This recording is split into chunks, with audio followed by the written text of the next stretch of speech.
Bueno, muy buenas, queridos cursantes. En esta ocasión continuaremos con nuestro tema de tecnología farmacéutica. Vamos a continuar con los polvos farmacéuticos, donde vamos a tratar los procesos de separaciones. En este caso vamos a ver la tamización, la sedimentación y la elustriación. Ahora bien, ¿qué es la separación de un polvo? ¿En qué consiste la separación de un polvo? Precisamente la separación o el proceso como tal consiste en separar de una masa del polvo las partículas de acuerdo a su tamaño de las mismas. El objetivo que persigue es precisamente lograr una masa de polvo homogénea en cuanto a tamaño de partículas. Y por otro lado, teniendo en cuenta que la separación o el tamaño de partículas juega un papel importante en lo que es el mezclado, precisamente la misma van a reducir lo que es el proceso de segregación. Recordemos que el proceso de segregación es un proceso en el cual las partículas, las diferentes partículas que pueden conformar una mezcla se pueden separar, y uno de los factores que pueden determinar o pueden influir en que se separen estas partículas es precisamente su tamaño. Ahora, como decíamos anteriormente, dentro de los procesos de separación de los sólidos vamos a ver lo que es la sedimentación, vamos a ver la tamización y vamos a ver la elustriación. ¿Qué es la tamización? La tamización persigue precisamente separar los sólidos de acuerdo a su tamaño de partículas mediante una superficie porosa, es decir, se hace circular o se hace rodar a través de una superficie porosa una determinada masa de polvo, la cual la superficie porosa va a poseer una diferencia de luz o de tamaño del poro, en lo cual permite diferenciar o discriminar las partículas que van a estar contenidas en ese polvo de acuerdo a su tamaño. Ahora, estos equipos por lo general están acoplados al proceso de molinado y por lo general se pueden disponer de diferentes formas. Una de ellas es en forma de cascada, como vemos en la parte lateral izquierda, y la otra es en forma de línea, como podemos ver en la parte lateral derecha. También podemos encontrar tamices rotatorios donde se hace circular o se hace rotar el equipo. En este caso, la superficie va a poseer diferentes tamaños de luz o diferentes tamaños en cuanto al poro, donde la masa de polvo va a estar en constante movimiento y va a estar atravesando estos poros de acuerdo a el tamaño de partículas que están contenidas en lo mismo, y de esta manera se pueden discriminar o se pueden separar las mismas de acuerdo a este factor, en este caso el tamaño de partículas. Por otro lado, también encontramos equipos vibratorios que pueden estar en línea o pueden estar en forma de cascada, y que de la misma manera, basado en el mismo principio, pues las partículas de alguna manera u otra van a estar en constante movimiento, lo que va a permitir a la separación o la segregación de acuerdo a su tamaño de partículas, y la misma pues van a atravesar los poros que lo que están separadas a las mismas, es decir, en este caso se van a encontrar las mismas, y de esta manera se logra la separación. Además, podemos encontrarla de que el producto pueda tener cierta inclinación, lo que ayudaría en su forma cinética y de alguna manera u otra mejoraría el proceso de tamización. Ahora, cuando se hace el proceso de tamización, pues lo que se persigue es una relación en cuanto al porcentaje de polvo obtenido de acuerdo a su tamaño. Lo idóneo es que se puedan separar de igual proporción la cantidad de masa gruesa con la masa fina. Esto sería lo que se persigue. Lo ideal en este sentido, pues que serían en igual proporción, es decir, el 50% del cernido separado totalmente del rechazado. Pero en la realidad podemos encontrar que por algunas razones podemos encontrar en el cernido alguna cantidad de material grueso, o en el grueso podemos encontrar todavía alguna cantidad de partículas cernidas. Y esto puede deberse que en este caso, cuando encontramos material grueso en el cernido, puede deberse a determinadas dificultades del tamiz, ya sea por una deformación que pueda tener el tamiz que permita pasar partículas de mayor tamaño a que en el contrario, en este caso, cuando encontramos partículas finas en el material grueso, puede deberse a que el tiempo de cernido, en este caso el tiempo de tamización, no ha sido suficiente y por tal motivo todavía no ha dado tiempo a que todas las partículas finas puedan ser tamizadas. De acuerdo al proceso de eficacia, para poder medir la eficacia del proceso de tamización, en este caso se tiene en cuenta el índice de cernido y el índice de rechazado. ¿En qué consiste el índice de cernido? Principalmente vamos a tener la cantidad de gramos que se han cernido a partir de la cantidad de gramos original y se va a medir en este caso el porcentaje de gramos cernidos teniendo en cuenta la cantidad del cual se partió al inicio. De igual manera, también se puede medir el índice de rechazado partiendo del material grueso que se ha rechazado a partir de la masa original que se tuvo en cuenta a la hora de iniciar el proceso de tamiz. De esta manera, podemos medir, de alguna manera,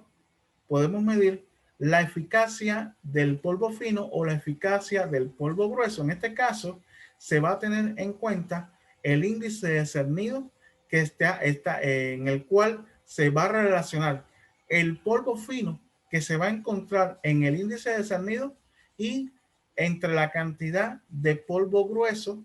que se vamos a encontrar en el índice, es decir, en la cantidad de polvo fino. Por otro lado, también podemos medir el índice o en este caso la eficacia del polvo grueso partiendo de la cantidad de polvo grueso que aparece en el índice de cernido, en este caso en el polvo fino, entre la cantidad de polvo grueso que estaba contenido en la parte inicial. Con estos dos valores, con la eficacia del polvo fino y con la eficacia del polvo grueso, nosotros podemos medir la eficacia global en la cual vamos a ver que es la diferenciación o es la resta de la, de la eficacia del polvo fino menos la eficacia del polvo grueso. Recordemos, esto nos quiere decir que a medida que aparezca mayor cantidad de polvo grueso en el cernido, pues la eficacia de la tamización va a disminuir. Ahora, el proceso de sedimentación tiene como principal objetivo o persigue separar los sólidos que van a estar presentes en el seno de un líquido. Por lo general, este líquido es agua y esto se va a lograr de alguna manera u otra en el cual también se van a separar de acuerdo a su tamaño de partícula. De acuerdo a su tamaño de partícula, pues evidentemente se puede tener en cuenta la sedimentación por gravedad o por fuerza centrífuga. En el caso de la sedimentación por gravedad, pues se parte del criterio de que si las partículas son de aproximadamente 2 micras, sería la vía más idónea realizar el proceso de sedimentación por gravedad, mientras que si las partículas son mucho más pequeñas, por gravedad resultaría ser más difícil, por lo cual se aconseja que se emplee el proceso de sedimentación con ayuda de la fuerza centrífuga. Bueno, aquí tenemos una cámara de sedimentación donde tenemos que en la parte superior izquierda se hace penetrar es decir, en este caso el fluido de la suspensión que va a arrastrar una masa de polvo contenida en esta suspensión y que de acuerdo precisamente al tamaño de partículas, estas se ubicarán en determinados alvéolos que lo permitirán separar de alguna manera u otra. Las partículas en este caso van a estar sometidas precisamente a la acción de dos fuerzas. Una es la fuerza del flujo y otra es la fuerza de sedimentación. En este caso, la fuerza de gravedad, que va a hacer que las mismas de alguna manera u otra puedan depositarse en un alvéolo. No. Aquellas partículas que sean de menor tamaño, pues van a estar más alejadas, en los alvéolos más alejados de la entrada superior, y el fluido restante, el fluido que es sobrante en este caso, pues va a salir por la parte superior derecha, se va a obtener en los alvéolos, se van a abrir determinadas llaves por las cuales se van a obtener diferentes tamaños de partículas y el proceso de alguna manera u otra continúa de forma continua. Bueno, ya habíamos comentado que por lo general aquellas partículas que sean de 0.5 micras que cuesten mucho más trabajo lograr por sedimentación, pues el proceso se recomienda que sea una sedimentación con ayuda de las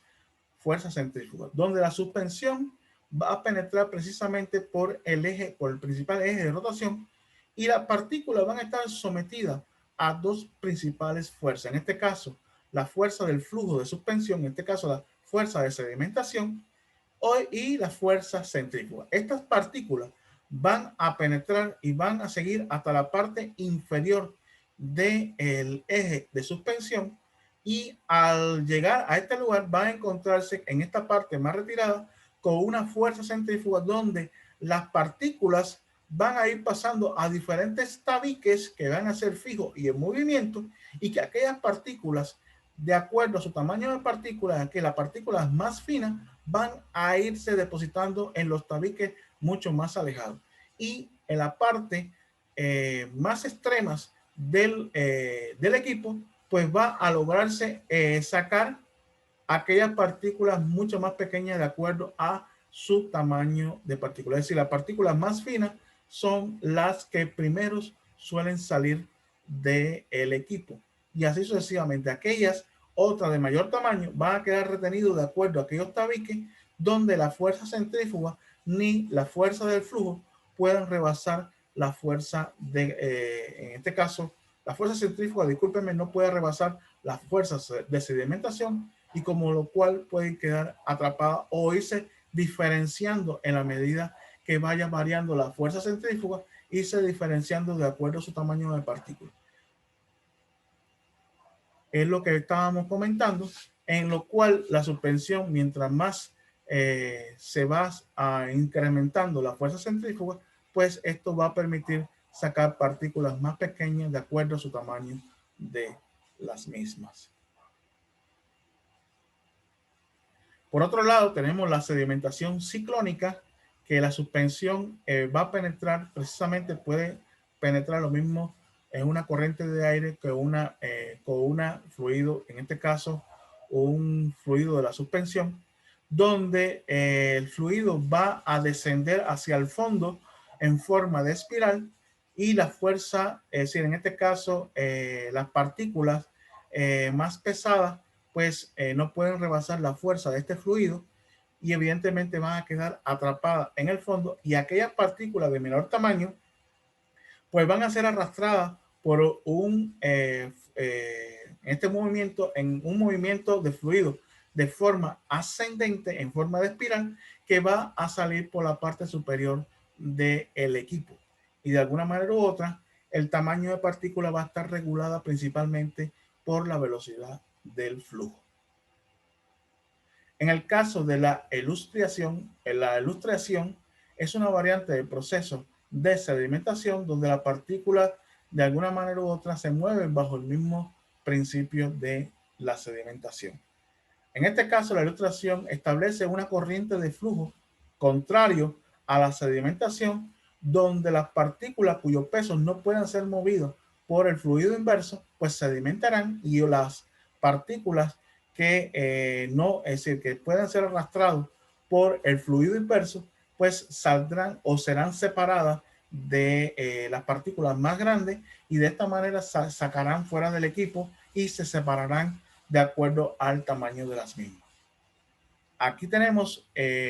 una combinación de diferentes ilustradores, donde van a tener también como consecuencia una diferencia de fluido contrario, en lo cual en el primer ilustrador se hace entrar precisamente a la cámara, se hace entrar la suspensión, y evidentemente tiene una velocidad de fluido contrario que permitirá arrastrar a determinadas partículas mucho más pequeñas que las partículas mayores, y estas pasarán a otro ilustrador que contiene también un fluido contrario a la sedimentación, mucho más pequeño que el anterior, lo que permitirá separar las partículas más pequeñas de las que han sido arrastradas del alrededor inferior, anterior, discúlpenme, y de esta manera sucesivamente se van separando las partículas de acuerdo a la velocidad de fluido contrario al proceso de sedimentación. De esta manera, eso es lo que se conoce como elustriar, separar precisamente partículas con fluido contrario al proceso de la sedimentación. Por último, vamos a ver los criterios de selección en el proceso de separación de partículas, donde se tienen diferentes técnicas. En este caso tenemos la tamización, la sedimentación y las diferentes variantes de la sedimentación con la ilustración y también las diferentes variantes de la ilustración. De acuerdo a las mismas, vamos a obtener determinados tamaños de partículas en dicha separación y aquí vemos por último lo que son los fluidos utilizados precisamente en el proceso de separación. Esto es todo lo que tenemos precisamente en nuestra clase o en nuestra capacitación para lo que se refiere a los procesos de sedimentación, al proceso de separación de polvo en el tema de polvo farmacéutico. Muchas gracias.